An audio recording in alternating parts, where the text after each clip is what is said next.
So with a long off season for a hockey player, so if you had 5 months for the off season, how would I periodize it? So if you had the opportunity to have 5 months to build the off season program for a hockey player, what I would do is I would use that opportunity to have a much longer general preparation phase to really build that base of hypertrophy, and at the same time focus on increasing mobility, especially at the hip and the shoulder joint. This would give you a lot of upside to really optimize your following specific preparation phase. Now, that being said, so 3 months GPP, 2 months SPP, I would still use a undulating model to periodize the intensities through these 2 blocks. So for example, what you want is your GPP, you want to hit a average intensity for that 3-month period anywhere between 75 to 80%. Okay, so what that means is the average intensity for that GPP. What I mean by it is, let's say that you have 6 mesocycles for that 3-month period, 4 mesocycles for that 3-month period. One cycle could be at 70%.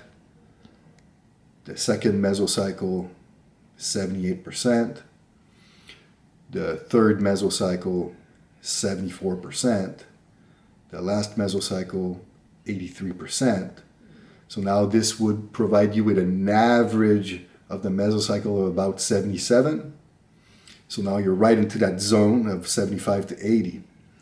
Now, as you move to your GPP, to your SPP, now you would want to hit the intensity average of anywhere from 85 to 90. Okay, so the nature of SPP requires much higher intensities. So at this point, the meso might look, that macrocycle for SPP might look something like 2 weeks. You're due for the first 2 weeks, accumulation 1, you're training at 80%, which is 7 reps. Then the second meso, so your intensification 1, now you're training at 88%, which is 4 reps. Then the third, so accumulation 2, now you're training at 83%, which is 6 reps. And then you could finish the last at 90%, which is 3 reps. So now your average would be about 87% here for this macrocycle. So you see, that's how I would set it up for the purpose of a long off season for your hockey players. As I undulate the reps through the macrocycle, how do I progress the tempo? Tempo, it's not a parameter that I change that often. So to be honest, like I might do an entire 12-week macrocycle where the primary exercise will be 4-0-x-0 on every primary exercise across the entire board for the whole 12 weeks. So it's not like tempo, it's something that you change to create a specific response. So let's say you decide to do a mesocycle where the emphasis is on eccentric load, then the tempo will change because you're purposely focusing on eccentric. If you're an athlete and you're entering the specific preparation phase and you have a high level of training behind you, well, then you need a faster speed of movement. So the tempo for everything across the board might be 2-0-x-0 for your primaries. So, but you don't always vary it, because the problem is if you vary your primary exercise tempo every phase, it becomes very difficult as a coach to assess progress, strength progression, because this is a mistake I feel like that some coaches do. So let's say you're doing squat in the first, so let's say your squat for a 4-0-x-0 1RM, and what you have in data is your estimated 1RM best value was 300 pounds. Okay, so let's say this is his best value. Now you do a training macro. You have squat in every phase. But then phase 1, you decide to do a 5-0-5-0 tempo. then phase 2 a 4-4-1-0 tempo, then phase 3 7-6-1-0 tempo, then phase 4 1-0-1-0 tempo. Now, at the end of the 12-week macro, how do I gauge his progress? Like, how did he actually increase his squat? I have no idea, because the tempo affect the load response on every phase. So I have nothing, absolutely nothing to gauge my progress. And because there was so many change, what was the goal we were trying to achieve with that wide of a range of tempos from phase to phase? Okay, so it needs to be, you need to standardize your tempo, and then at specific phases for specific reasons, then you adjust it. But it should be 1 or 2 phase max in an entire macro, so that you still have value in which you can compare. Because I always say you have to compare apples to apples, not apples to oranges, if you want to really be able to assess your data as a strength coach. What are my thoughts on the leg extension for quad development and strength? For quad hypertrophy, I think it's great. For strength, I don't think it has much value, but for hypertrophy, I actually like it as a finisher, either in the C series for higher reps, like 15 plus, or as part of a tri-set or giant set or something like that, I think, or pre or post exhaustion. I think it's a great tool for this. I think the leg extension serves well the nature of those lower intensity, higher reps being a single joint movement, considering that the quad is slightly more slow twitch dominant. I think it's great for that, but to do strength parameters, let's say 8x3 on leg extension, to me would be disastrous.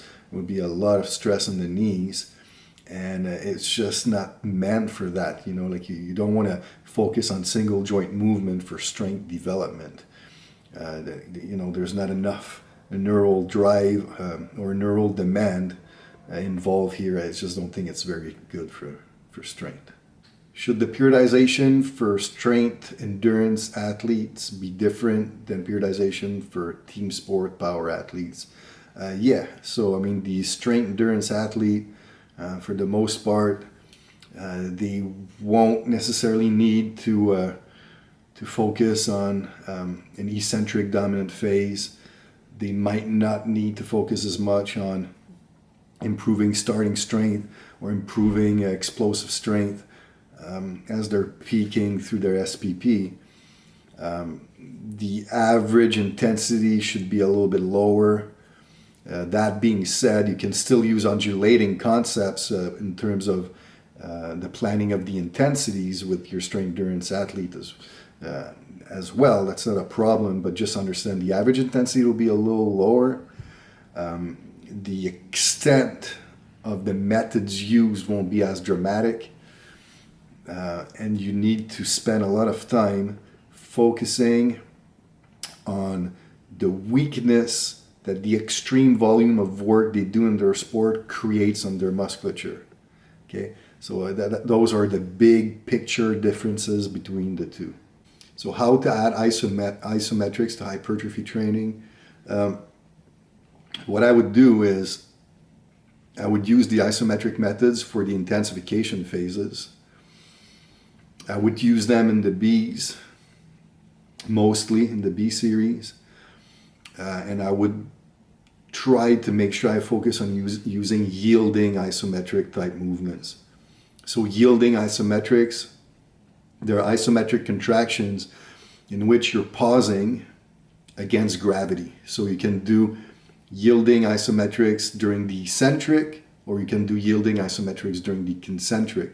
So for example, the 3-pause eccentric or the 3-pause concentric would be two great methods for this, where you pause in the top quarter, mid-range, bottom quarter, either eccentrically or concentrically, usually 2-3 seconds each pause. So what happens is you're either increasing the time you're spending in the eccentric, or you're increasing the time you're spending in the concentric. Concentrically, you tend to have a lot more intramuscular tension being produced, which is a good thing because it helps you tap in more motor units, okay? And then pausing eccentrically, which lengthens that eccentric contraction length, which helps create more trauma to the muscle fibers, to promote satellite cells to generate more protein synthesis. So in a hypertrophy perspective, it can be quite useful. So you do your accumulation phases with just traditional metabolic type methods. Your intensification phases, you focus your A series to load, so just standard tempo with your big compound movements in the 3 to 8 rep range. And then those B series, you use these isometric methods, the yielding type, to create a deeper hypertrophy response if you want. So I would reserve this more for your intermediate to advanced type trainees. Does conditioning changes from accumulation to intensification? Yes. I think this is a little bit more relevant to the athletic population. So what happens, for example, in the specific preparation phase, as you're training your athlete, let's say you have a 12-week SPP, and so 4 mesocycles.